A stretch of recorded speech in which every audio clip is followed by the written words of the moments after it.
Welcome back to the Renowned Leadership Podcast, everyone. My name is Stephen Morris, and I am your host, founder, and CEO of Renowned Leadership. And I am so thankful, blessed, and excited for you guys to be here listening to us today. Before we jump into the podcast, guys, I just want to bring your attention to a few things real quick, a few minor announcements or major announcements. The first thing I want to announce is that Renowned Leadership is proud to be partnering with CWC, the Career Winners Circle, founded by Tammy Alvarez. She brings a massive amount of resources to Renowned Leadership and to help serve our clients better. And she also brings coaches and just about infrastructure, everything you can possibly imagine. She's been a true blessing, and she's going to help bless our clients and really get the most value bang for their buck. So that is super huge. Round of applause for the Career Winners Circle, or CWC. The next thing is, guys, if you feel stuck in your career, your personal life, don't be afraid to take the next step forward. And I know a lot of times you don't feel like you know what that next step is. Well, let me tell you what the next step is. You're going to go to renownedleadership.com. You're going to click in the upper right hand corner where it says book a call, and you're going to book a complimentary call. Yes, it's completely complimentary. It's 100% free, no cheesy sales gimmicks, no anything. It is literally a coaching call that you're going to spend with me, not anyone else, me, and you are going to get the best coaching I can possibly give you, like I do every single one of my other clients. And you are going to leave feeling empowered and like you're ready to take on the world. So don't hesitate. Go to renownedleadership.com, click on book a call, and get that scheduled, and I will help guide you through to your next step. It's an amazing resource. Speaking of resources, while you're there, after you book a call, click on free resources tab in the top of the top middle of the screen. I got tons of free resources for you guys. More are coming out every single week, so make sure you go check that out. Before I introduce today's guest, I want to fill you in a little bit on what we got going on for the next 2.5 months with the Renowned Leadership Podcast. If you're tired of feeling like just another average employee in your workplace or just another average leader in your workplace, you're going to definitely want to tune in to what we have for you, as we're going to help you rise above the crowd and become that outstanding performer, to become a hero in your workplace. So you're going to want to join us for the series, The Journey of the Workplace Hero. It's a podcast series dedicated to helping you transform yourself into the hero you need to be, that can induce change and really bring breakthroughs in communication, culture, all that stuff. In this series, we're going to cover topics such as leadership, communication, time management, culture, and we're going to have expert guests bringing their experience to help guide you through this journey. So buckle up and get ready to unleash your full potential in your workplace. So with all that being said, everyone, I am proud to introduce to you guys Mr. Gary Ross, an expert in workplace communication who has helped leaders from the C-suite to the production line become better communicators. With a background as a former Fortune 500 executive, an Emmy-nominated journalist, and a current public address announcer for Northwestern University basketball and football, Gary brings a wealth of experience and knowledge to the table. During this episode of the Renowned Leadership Podcast, Gary shares valuable insights of effective communication, addressing the root cause of the communication issues, and leading through change. He also offers tips and resources to help listeners grow their business, enhance their careers, and build credibility and influence. Guys, this is an amazing podcast. Gary is an amazing guest, and I am so proud to bring him to you. So here we go.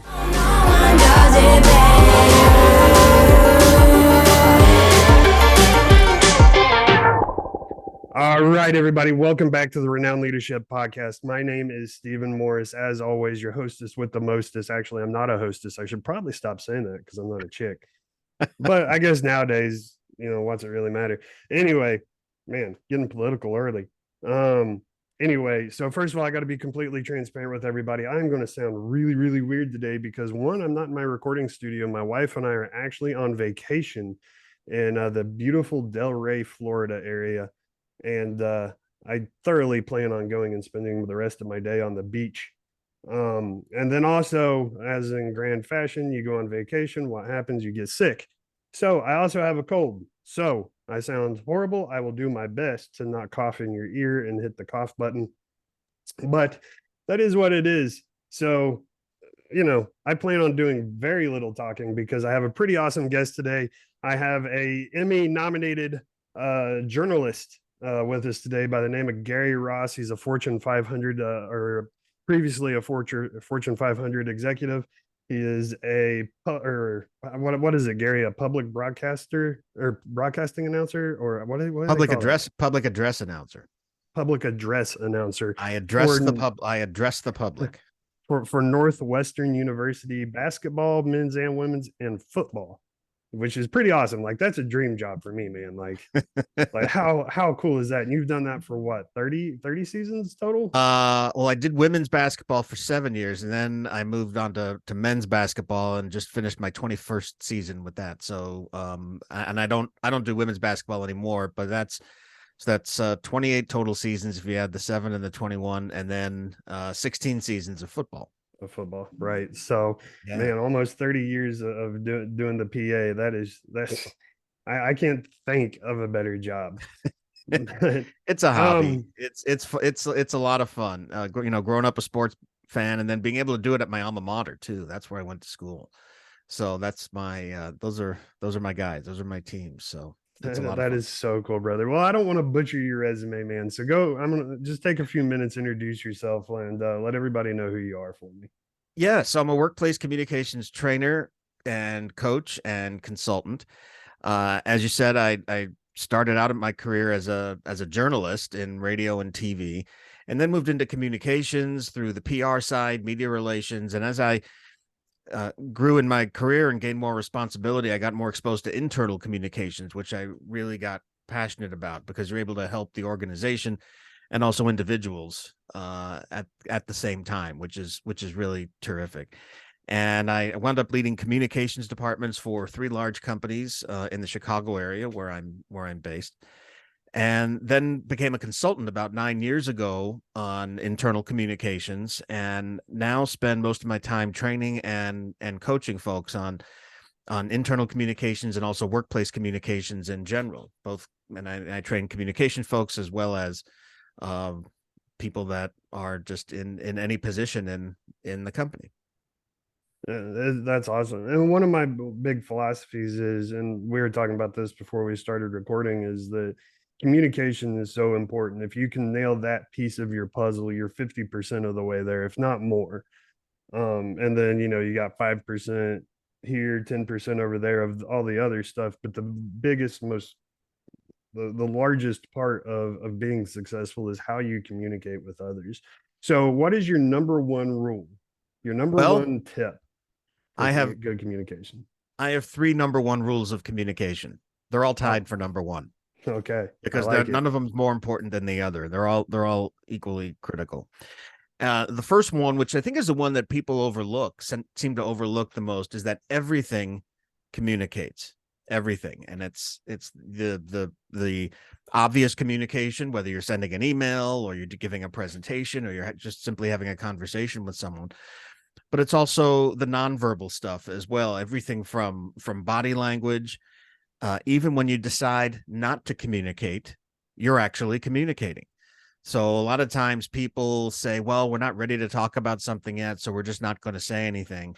But generally what happens is people tend to know something's going on, and then they wind up making up their own story about it. You've lost control of the narrative, and your silence on the matter speaks volumes, as they say. So everything communicates, whether or not you think you're communicating uh, explicitly or even implicitly. I'll give you an example, and this even happens in the remote work environment as well. And one example of that, I was working with a client not too long ago with their IT department, and they were getting ready to make a major change in the department, and a lot of the leaders in the department were off in half day and full day meetings trying to talk about this, but they weren't ready to communicate it to the department yet. But folks in the department saw that online their calendars were booked for half day and full day meetings, and they said, oh well, that's going on, something must be going on. And then rumors started to fly, and the team wound up having to communicate something out earlier than they had planned, because even just the action of meeting and blocking out time on the calendar was communicating to the team that, yeah, something indeed was going on. So it's not to make you look over your shoulder left and right necessarily, but it helps to make you more conscious of some of the messages that you may be saying, even when you're not explicitly communicating. That's awesome, and that is one of the biggest challenges with the work I do and my clients who have remote or hybrid work environments. Is communication breakdown is I would say 70 to 80% of most of their problem.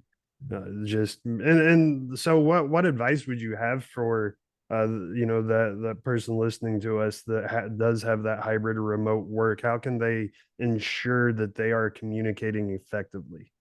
Well, the work environment is different, but the people are the same.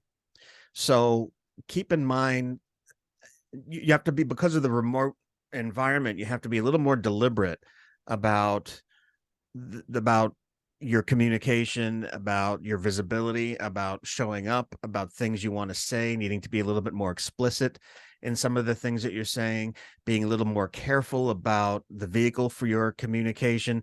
Sometimes, if we're all together, you can walk down the hall and say something. Now, if it's remote, things get to wind up being said in email or Slack or in a text. But that doesn't mean that thing should still be sent in an email, a Slack, or a text. It still might be best for verbal communication. So it might make sense to do a video meeting, or pick up, or, God forbid, pick up the phone and call somebody, which we don't like doing anymore for whatever reason. But yeah, so it's the remote work environment requires us to be a little more deliberate, a little more explicit on what we want to say, because there's too much opportunity for signals to get crossed, for meaning to get out of alignment, and then for inadvertent to be sending inadvertent signals like radio silence. Radio silence is never a good thing. If we a lot of times we feel like everything needs to be 100% sewn up and fully baked before we can communicate about it. And all that does is push the communication off further and further and further, and leave you silent in the perspective of your audience. Then they start cooking things up and wondering what's going on. So always better, even if it's incomplete, go out and say something, because at least that your audience knows that you're speaking with them. And then, always let people appreciate being leveled with, even if it's bad news. People's BS detector is pretty high these days. And so when you have something bad to say, get right to it, and then follow up with your rationale, and level with people. Even if a piece of news will impact somebody negatively, they do appreciate being leveled with and being treated with respect and dignity and with honesty.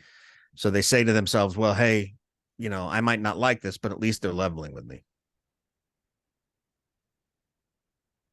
That is great advice. And so let's go ahead and move on to your number one. What's your number one rule of communication? Well, again, they're all number one. So another number one rule of communication is to know your audience. And I kind of touched on this already, but we want to ensure that we're communicating the right thing to the right people in the right time and in the right way. And the way to do that is to understand and know your audience. What do they care about? What do they want from you? What do you want from them? What is their frame of reference? What's their experience? What's their environment?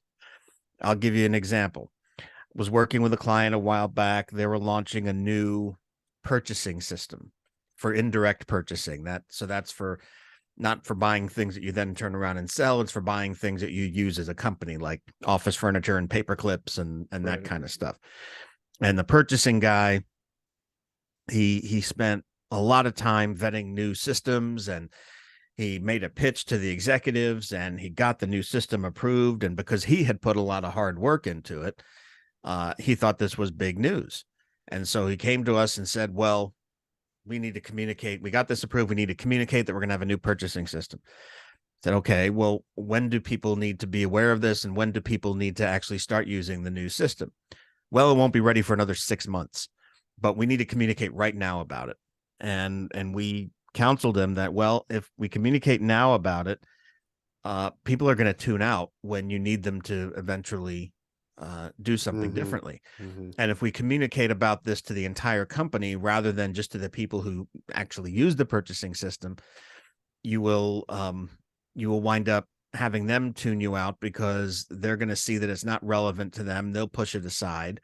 And then the next time you do need to communicate something to them, they're not going to be necessarily a willing recipient of your message.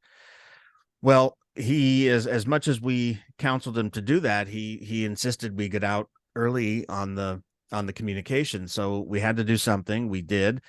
And lo and behold, when it became time for the system to go into effect, people were confused. They thought they had already heard about this 6 months ago, and then it was over and done. And now what do they need to do? They weren't really clear. And so there was a lot of catch up and makeup that we had to do as a result, because this particular person did not consider the audience that he was communicating with in terms of the best way to communicate, in terms of the people that he needed to communicate, and who's in position to do something about what it is you're communicating, who's in position to respond to that. Are there people that just need to know, and maybe we send a separate communication to them versus detailed instructions on a system that they'll never have to use?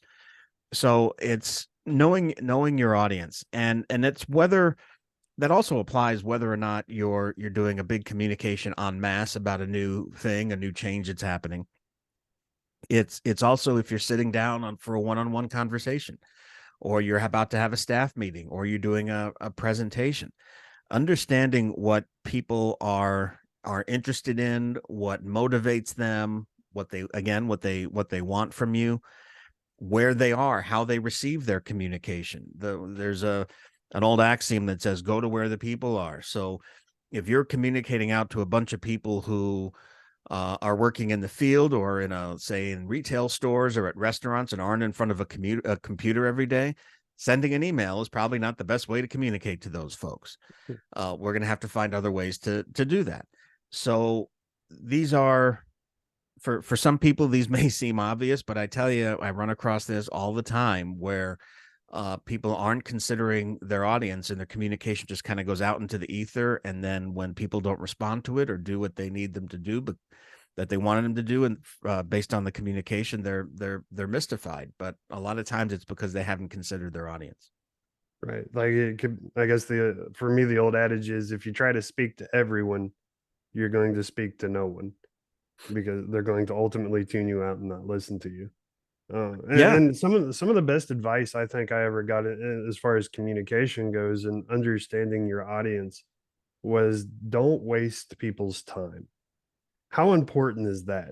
Because the way my mentor made me understand it is if the person you're trying to communicate to feels like you're wasting time, whether it's over explaining or it is giving information that that person doesn't need, or whatever the case may be, if that person feels like you're wasting their time, that is going to damage your I don't know, can we call it a communication relationship per se? Credibility. Right. Okay. So can you speak on that a little bit? Yeah, well, and it's because a lot of that is because of the way we communicate these days, whether it's text message or Twitter or other social media. We're communicating in these brief little snippets, and we're getting bombarded by them all day. Again, whether it's texts, if you're scrolling on Twitter, if you're looking at your email, if you have instant messaging up on your computer or on your phone, So there's a tremendous amount of clutter out there to begin with. So when you're able to grab somebody's attention, that's precious. And now Hmm. you've got them, and you probably only have them, because we're so conditioned to communicate like this, you probably only have them for a matter of seconds, unless you really, really grab them and get their attention. Then you might have them for a little bit more.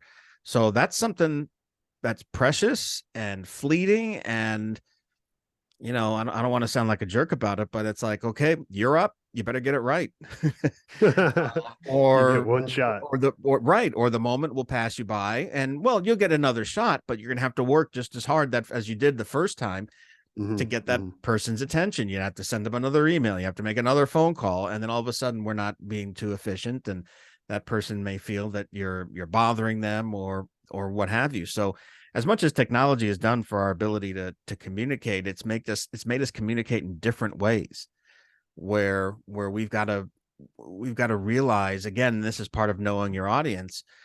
What sort of communication flow is your audience getting? Are they moving from meeting to meeting to meeting every day? Are they bombarded by email? And if they are, what's the chance that your email is going to get through and get their attention? So all of these things are things that we need to consider, and then do our best to try to find our way in and grab that precious attention.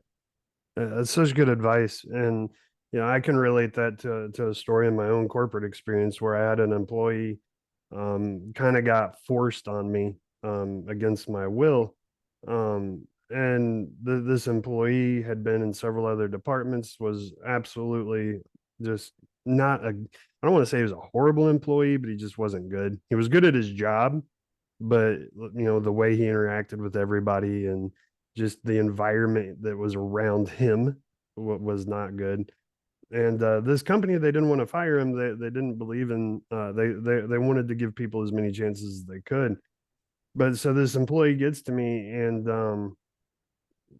I guess it was just the way I was trained in the military, but instantly I start communicating to him the way he's communicating to me. I start reflecting that communication style back at him. I guess it's because I figure that if that's how he's communicating with me, then that's how he's going to understand me communicating with him. And so I kind of mirrored it. And, he was very, like I said, he's very abrasive, kind of rough around the edges. And so that's how my communication was with him. And this dude ended up being a superstar employee. And people would ask me, it's like, I just went to his level. That's really all I did. I went down, or I went up or down, whichever direction you want to call it. I just went to his level and communicated it to him in the way he needed me to communicate to him so that he could understand. And like I said, to this day, that guy's still with the company, and he is a rock star of an employee when no one else could really get him to be where they needed him to be. Yeah, that's a great story. So I want to point out, though, that there's two levels of awareness there. There's your awareness of his style, and so in the theme of knowing your audience, that's what you were doing. But there was also a great degree of self-awareness there too, on your part, to say, okay, here's how I communicate.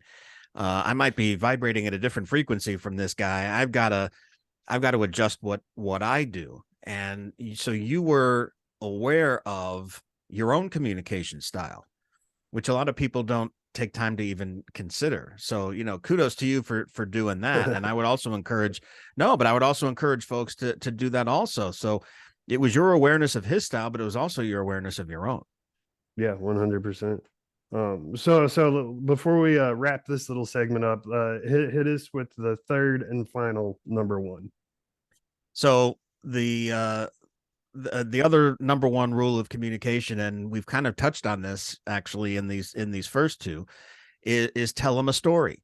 And both you and I have been illustrating our points with stories this entire Mhm. conversation.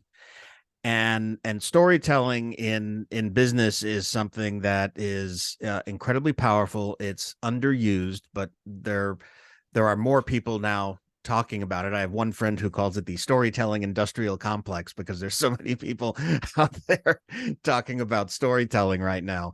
But that's because it's real, and it works, and it's sometimes it's a little counterintuitive at the beginning for people to think about it. It's like, all right, well, we're busy, we don't all have time to curl up on the carpet and hear a story.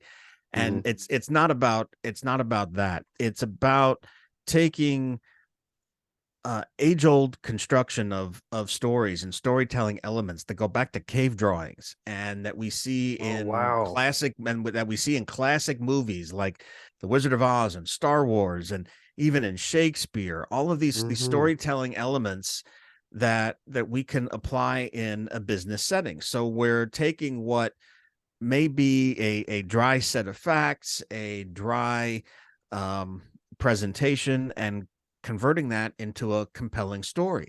There's research out there. I'm not an expert on this, but there's research out there that talks about how stories actually affect our brain chemistry, and Really? encourage and lead to an emotional reaction that makes us helps us be drawn into a story, so that we buy into what's happening. We buy into the characters. We become invested in what's happening.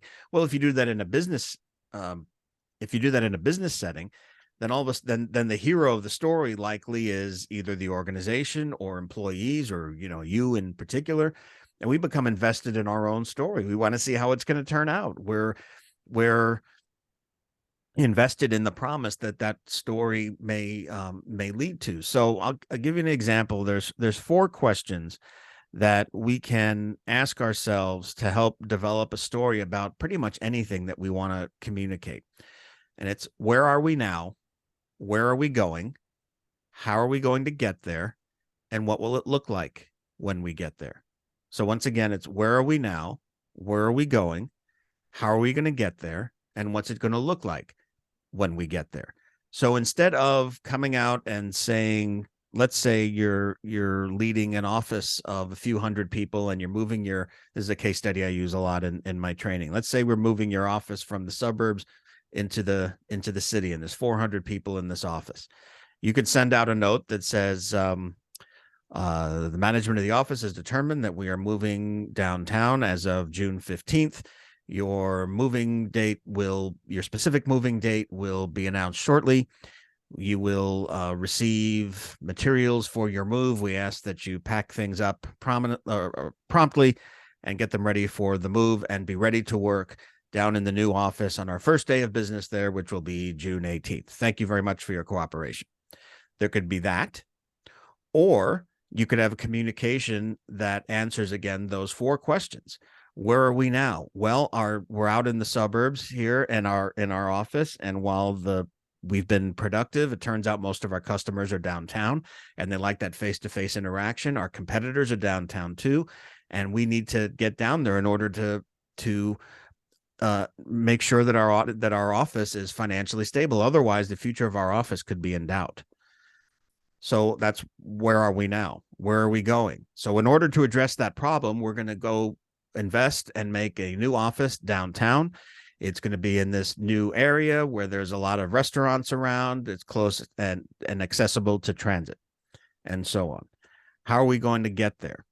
We will assist you in the move, and we will provide all the materials that you need for your move. We will also have orientation sessions for the new neighborhood and discounts from restaurants around the new neighborhood, so you can go out there for lunch. We'll also have people from the local transit authority come in and talk about how you can use transit there, because we know a lot of your commutes are going to be affected by this, but we feel that it's worthwhile.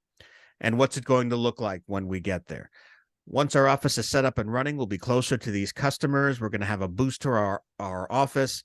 We will have a stronger bottom line for our office. There's a better likelihood that the company then will invest further in our office, and that helps with all of our careers moving forward as well.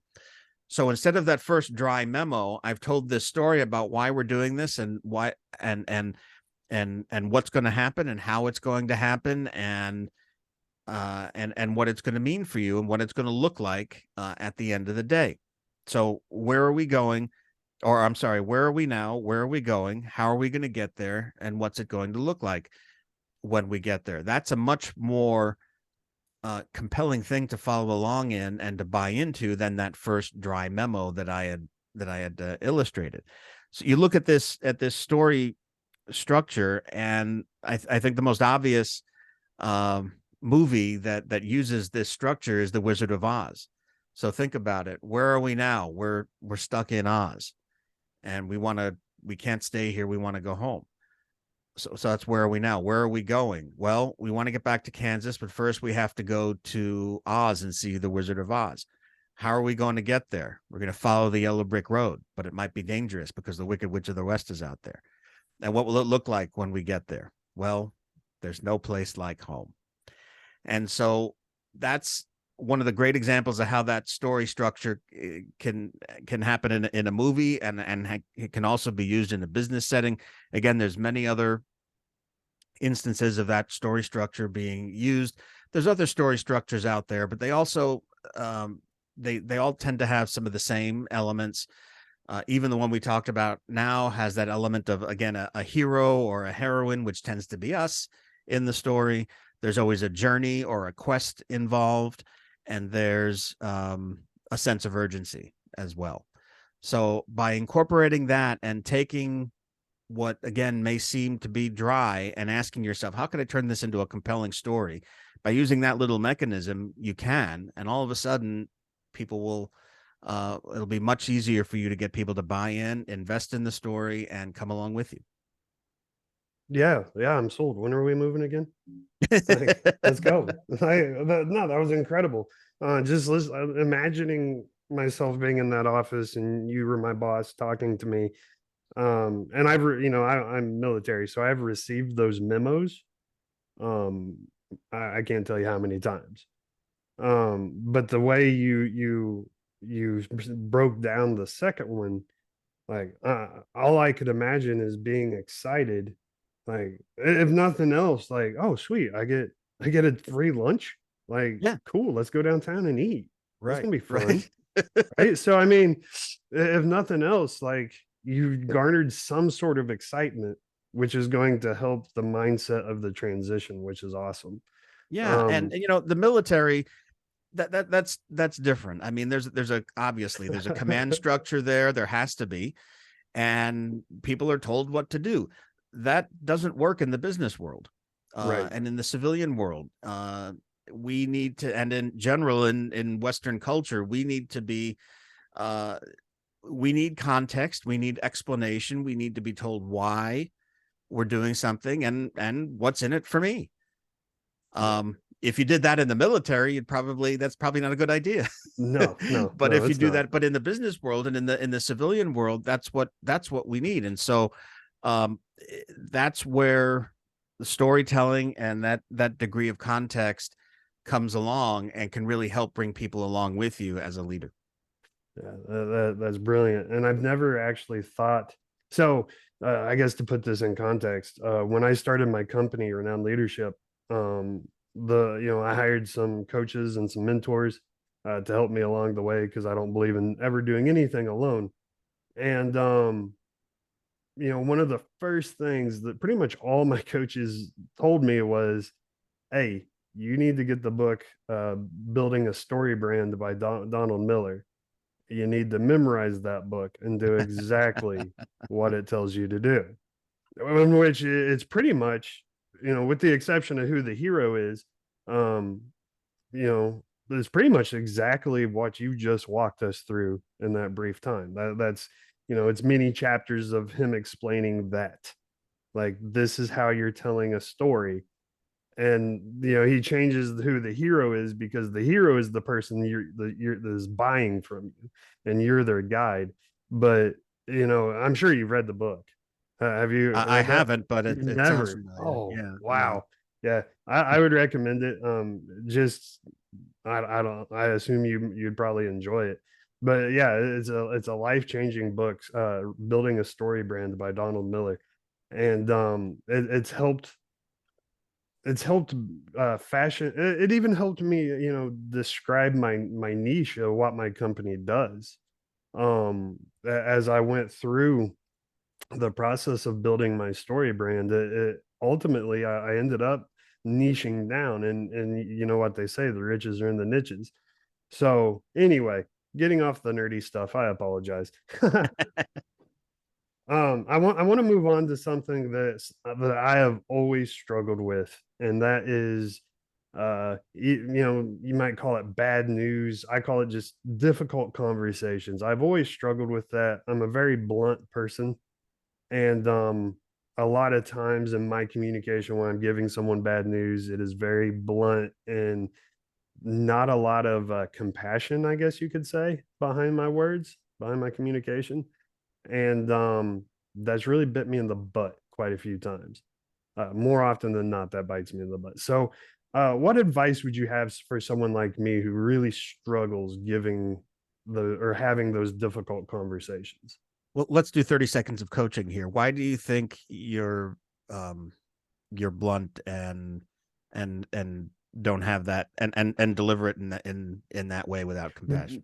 Because I'm a very facts based person. This is what you did, this is the result, and this is what's going to happen because of it. And I don't care about uh, most 90% of the time, I don't care about the why because the why doesn't matter.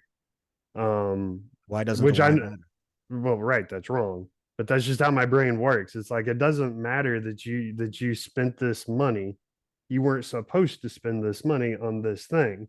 Well, yeah, well, if I didn't, I was hungry. Yes, I know I'm not supposed to use the business credit card on food, but I was hungry. I didn't have any money, so I used the business credit card on food. That's a reasonable, I think explanation.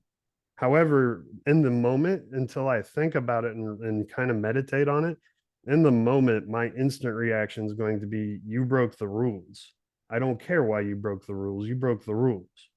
And so, what I've learned to do is I try very hard to never address things like that instantly, unless I absolutely have to. I try to give myself 24 hours to think about it before I address it, because usually then I can start playing the scenarios. Okay, well, this employee, is an hourly employee that, maybe living paycheck to paycheck. He was on a long drive in the company vehicle. He had the credit card for gas. Maybe he didn't have the money for food and he'd been working all day and he was hungry. Right? That's a reasonable thing. And that's something I can defend to my boss. But so once I get that in my head, it's like, okay, then I can hear his story with a little compassion. But I think, I don't know why, if it's military or whatever it is, initially my first response is always, you broke the rules. I don't care why you broke the rules. Yeah. Well, that could be, it could be military, but I think the thought process that you're talking about right there is exactly the one to have before any difficult conversation, because it all goes back to empathy. And it goes back to, again, what we were talking about, knowing your audience. Why did this particular thing happen? It doesn't mean that it was right, and it doesn't mean you're about to excuse it, but why did this particular thing happen? And so that can help color the conversation that you're going to have with this person. So there's the empathy piece of it there. What some people also do is kind of the opposite of what you were talking about, is they kind of dance around the issue before actually getting to it, because nobody likes having these conversations. They try to postpone it or procrastinate it as much as possible.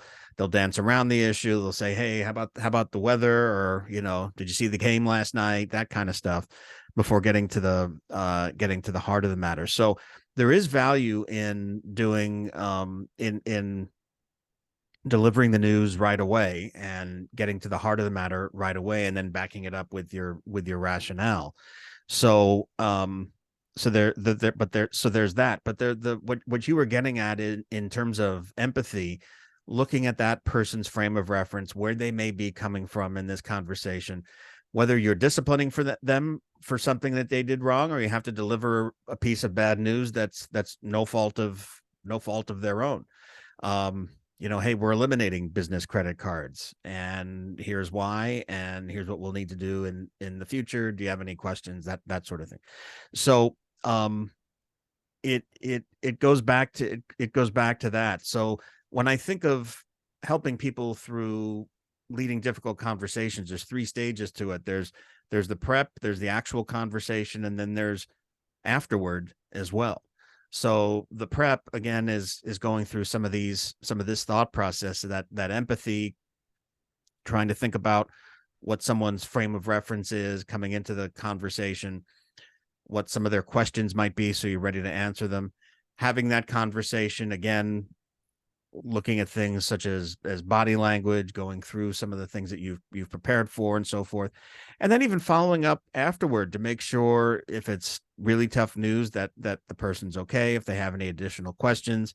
In this particular situation, if you've noticed that, say a month has gone by and that person hasn't had any improper use of the business credit card, you could just say something in passing and say, hey, thanks for paying attention to that business credit card stuff we talked about. We appreciate it. And that's it. And that way they know that the loop is kind of closed on the communication, and that you're moving forward. So Let me I interrupt think, you real quick. yeah, How important is it? Because that's something I don't hear a lot when people talk about communication.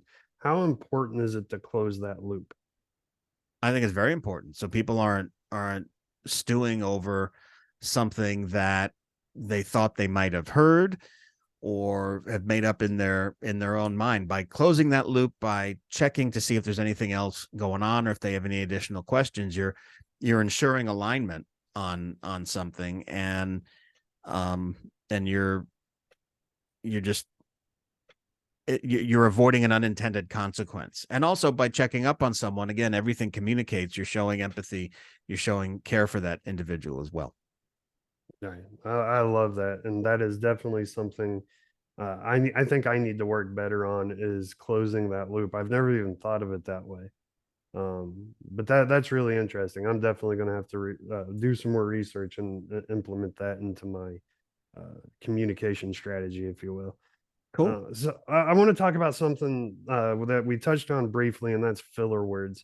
Outside of wasting people's time, why are filler words so detrimental to your communication? I think filler words are only detrimental when they get in the way. We're never going to get rid of them. If Abraham Lincoln had stood up in 1863 and said fourscore and like, I don't know, 7 years ago, our forefather, it would have had a lot less impact, right? It's The true. mental image of Abraham Lincoln, four score like. Right. But that's when it gets in the way. I don't like addressing this in some of the ways that you hear, where somebody goes up and gives a presentation, comes up to you, and then they come up to you afterwards and say, aha, you said 27 times, I gotcha. Well, who cares, right? If Right. it only matters if it gets in the way. If I'm saying every other word, and getting I don't know, kind of like in the way of, saying something, you're on the other end going, oh my God, say something already, let's go. Right, right. That's when it becomes a problem, or when it happens enough where somebody else notices it. That's when it becomes an issue, and you may want to start finding ways of pulling back from that. So what are some of the ways to do that? First of all, think about why you may be doing this to begin with. Are you nervous? Are you unprepared? Do you not like silence? Do you always feel like that you have to be adding something at every single second of the conversation, and you don't?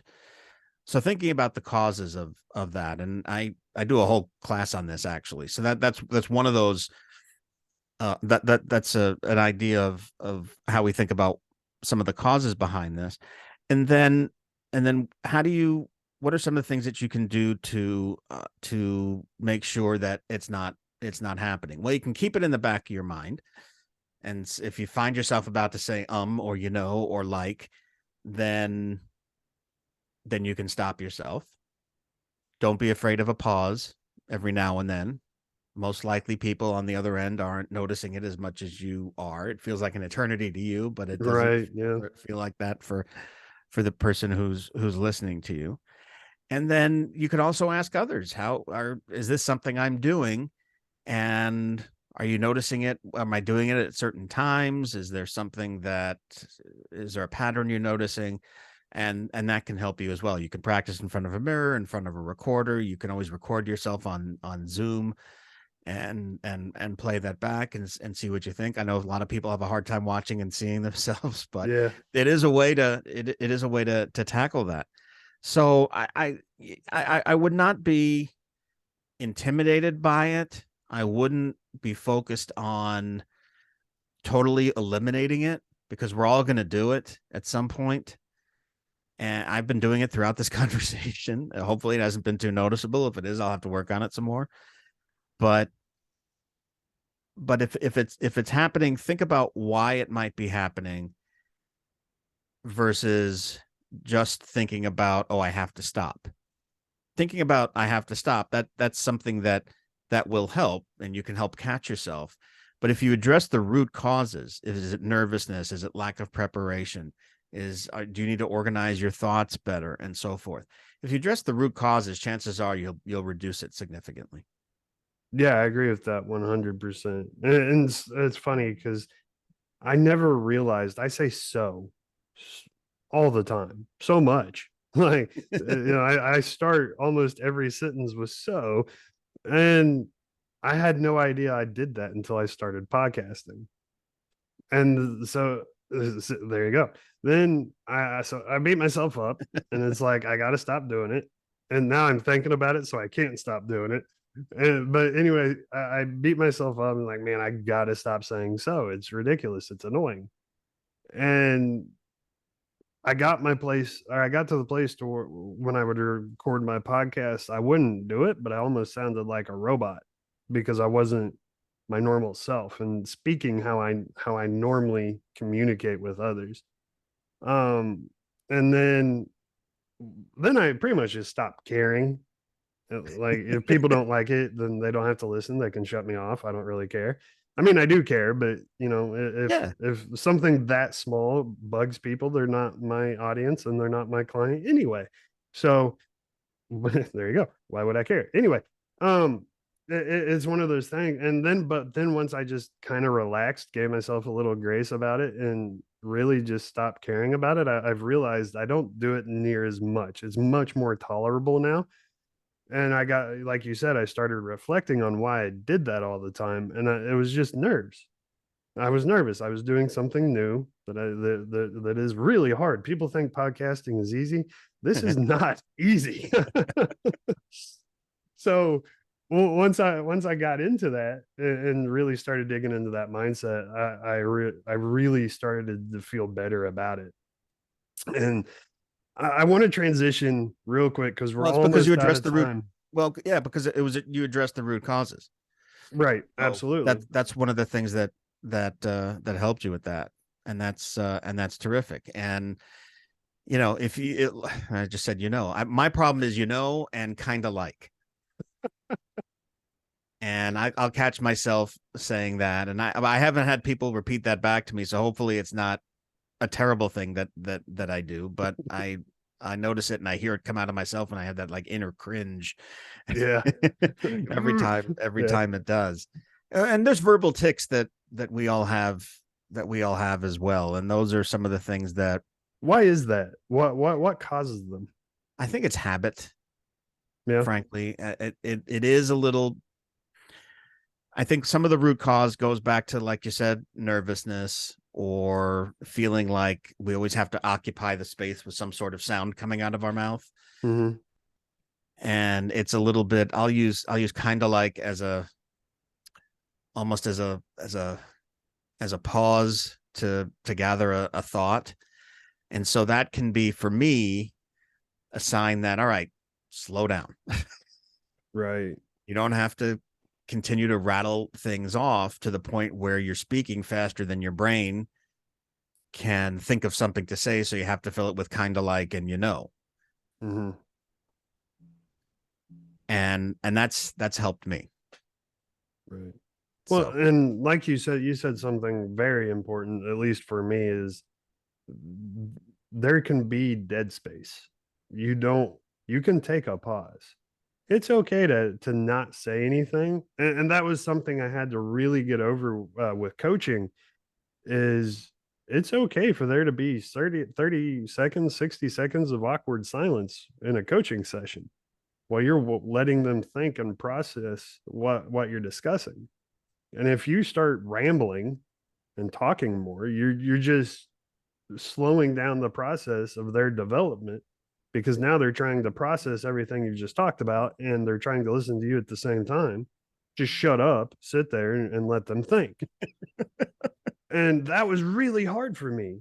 I really felt like I needed to spend all our coaching session talking or them talking. I could not stand that awkward silence. And that was something I really, really had to get over. It was so hard though. That's a great point. Like I said, we're almost out of time, but I really want to touch on the other part of what you do, which is you help leaders deal with changing environments. And my first question is, and this is a question personal for me, why do I hate change so much? Why do I fight it every step of the way? And until I, even if I know it's good for me, I still don't like it. Why? Why do we resist change? Because there's a degree of unknown, and it takes us out of our comfort zone, something that we're comfortable and at peace with, and we're asked to do something in a new way. There's a little bit of unknown and a little mystery. We're asking you to get out of your comfort zone and try something new. And then at that point, we enter what we call the change curve, which is very similar to those 5 or 6 stages of grief when somebody dies. Because when something changes, not only is something new happening, but something old or that you're comfortable with is going away. So there's a degree of mourning there, whether we realize it or not, on on something new. If you're doing something new, it also means you're leaving something behind, and we've got to get used to that. The hardest part, I think, of change, where a lot of the frustration comes from, is the lack of acknowledgement sometimes by leaders that their own people need the time and the space to go through the change curve on their own. Not everybody goes through that change curve at the same time or at the same speed. So first, let's take a step back a second. What do I mean about the change curve? When a change is announced, when a change comes upon you, there are those stages. There's denial. Well, this change isn't really going to happen. Then there's anger. I can't believe they're making this change happen. Then there's bargaining. Then there's, which is, okay, I'll go along with this change if they give me a raise or if I get a better office. And then there's depression, which when you realize, well, they're not going to give me those things, but I need to change anyway. Damn, this sucks. But then you move on. And as you start getting used to the concept, you get into that age of that stage of acceptance. Well, this might not be so bad after all. And then eventually moving on. Yeah, I can kind of see how this will work for me. So that's everybody goes through that process. Where the frustration comes in, again, is leaders not acknowledging that their people need the time, they deserve the time to go through that process and the change curve, and that different people in the organization are going to start and end that change curve at different times. So let's go back to our office move example. Let's say you're the head of the office and you're involved in deciding that office move is going to happen and the decision has been made. Well, now you have embarked on your own version of the change curve. But then at that point, you're just going to tell the top, say, 10 people in the office that it's coming and they better plan, and we're going to make an announcement to everybody else in 2 weeks. Okay, so you've started on your change curve, and now those 8 people, and you're already further along, but now those 8 people are just starting. So you're at different parts of the change curve there. And then 2 weeks later, when you announce it to everybody else, after you and your leadership team are already further down the change curve, everybody else is just starting on that change curve. So then management, who's had 2 or 3 weeks to deal with this, is frustrated with everybody else 2 or 3 days into it because they've just started their change curve and they haven't gotten to that point of acceptance yet. And the management doesn't necessarily realize that. So they get frustrated with everybody else saying, well, how come nobody's coming along on this? You need to get on board. and out goes the story, and in comes the dictatorial memos and all that stuff, and things go haywire, and it becomes an unpleasant experience for everybody. If a lot of times, if we just take a step back and say, let's give people some time and space to process this, and let's help them along the way, that can solve a ton of the problems with change and change management. And I like to say they call it change management for a reason. We have to manage this change. We have to pull people through that change curve and help them get to that point of acceptance and moving on. There's we don't have a visual here, but there's a hazard zone, so to speak, on the change curve between the point of depression and acceptance. If people are too depressed and they don't see that story with that shining city on the hill at the end, or they're not given time to process that change and go through the change curve on their own, they may fall off and not make it back up to that acceptance piece. And what does it look like when somebody falls off? They become disengaged, they become like dead weight in the organization, or they quit and turnover is expensive, or they start bad mouthing the change and they start working against you. You don't want that to happen. So helping people move along that change curve is also very important. But this is just I know it sounds so simple, but I think it's really at the root of a lot of issues and a lot of conflict when we have change. And so if we're able to address that a little bit, I think we make a lot of progress, frankly, in a short amount of time. That is incredible. I've never even thought of it that way. My mind is literally blown, and Oh. I can't even I can't even like come up with a follow-up question because I'm still trying to process. I've never even thought about there being grief and change, even though now that you say that, it's totally true. And in my own experience, I can, whether it was changing duty stations in the army, that change was always right before I would leave all my, my teams and my friends. I would be depressed. Like I'd be so Yeah. sad. And yeah, like that makes total sense. That is incredible. I'm really gonna have to. This has been an awesome conversation, Oh, I'm glad. Gary, and I'm gonna have to have you back because I think we could do a whole show just on change leadership and what it takes to be a good change leader. Yeah. And let's be honest, and correct me if I'm wrong here, but every single leader needs to develop skills in this department because especially this day and age, everything is changing at a rapid rate, and we're never going. In the rest of our lifetime, we're never going to keep up truly with the change. Yeah. Well, I wrote a course on it. It's a day-long course. It's got a communication bent to it, to some degree, where we talk a lot about knowing your audience and what you want them to think and feel and do, and putting together your communication plan about it. But a lot of it also is learning how to recognize that change and defining the change, also managing yourself through that change. If you're the change management leader, you're still going through that change. And the old adage, the whole flight attendant adage of put on your mask before helping others, Yeah. really applies to change management as well. And then we also discussed the change curve and the different phases and people going through it at different times and all of that. But we teach that, and we go visit companies. We can do it online virtually as well. And we tend to teach it to like people like high potential managers, and then directors and VPs as well. That's incredible. So, if people want to get a hold of you and have you come speak or give some of your training, or maybe even get some coaching from you, or go through some of your online classes, you do have online classes as well, do you not?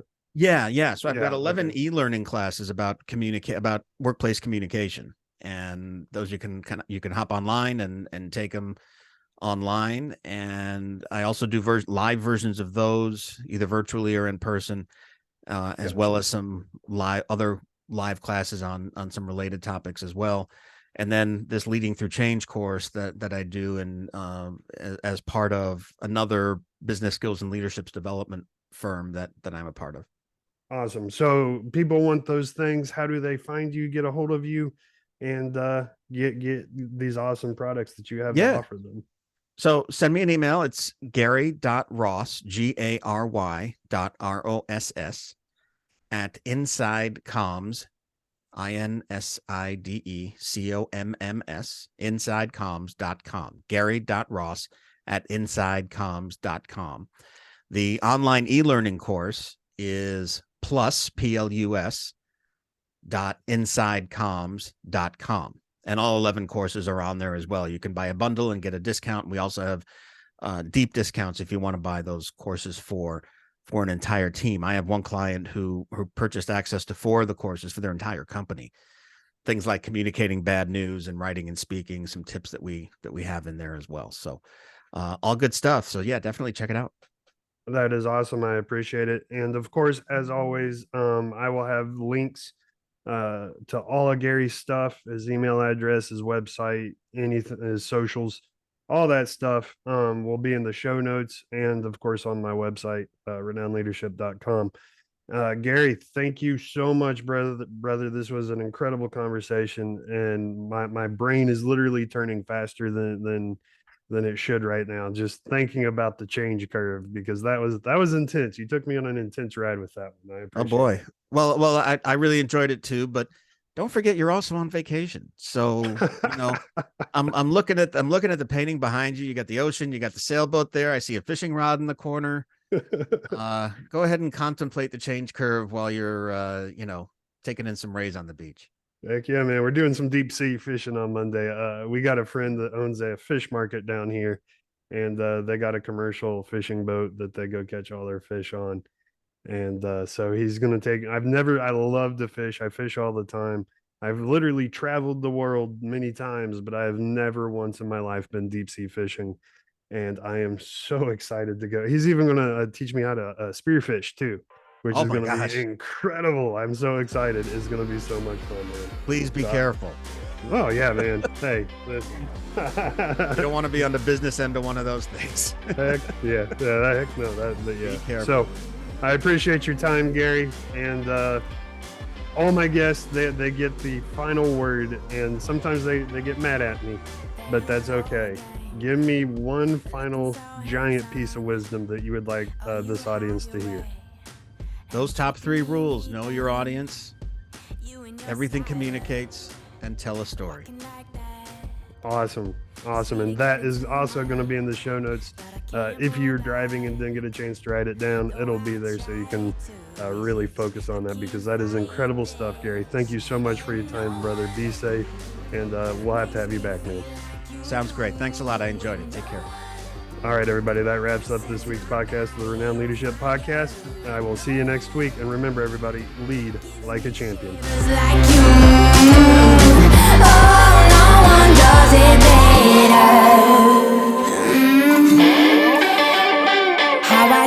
All right, everybody, that wraps up this week's of the Renowned Leadership Podcast. I hope you got a lot of value and you really enjoyed it.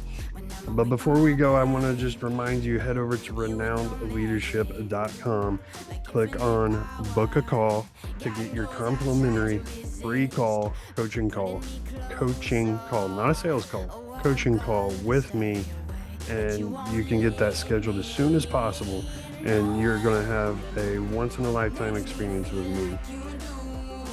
Also, after you book that call or while you're on the website, make sure you click on the free resources tab. I got tons of free resources and more coming out every week, specifically designed to help you in your workplace and where you're at in your life. So if you feel stuck, I got the answer. Renowned Leadership, not just me, but Renowned Leadership has the answers for you.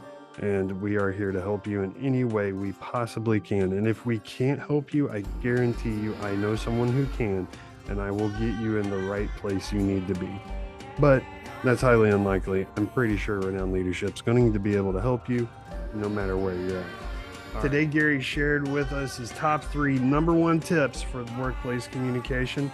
Everything communicates. Know your audience and always be telling a story. We also discussed the importance of understanding the change curve and the strategies that leaders can use to navigate change.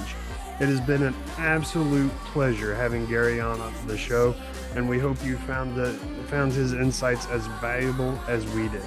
Don't forget to check out his courses and his e-learning classes and workshops on communication and leading through change. As always, I will have his links and his socials and his email address so you can get in touch with him on my website and on the show notes.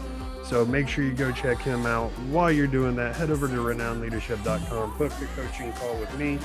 I just knocked my mic over, but that's okay because I'm not doing this again. So head over to Renowned Leadership, book a coaching call with me, and you'll get one-on-one coaching absolutely free for your first time. And yeah, that wraps it up, everybody. Thanks for joining us, and don't forget, lead like a champion.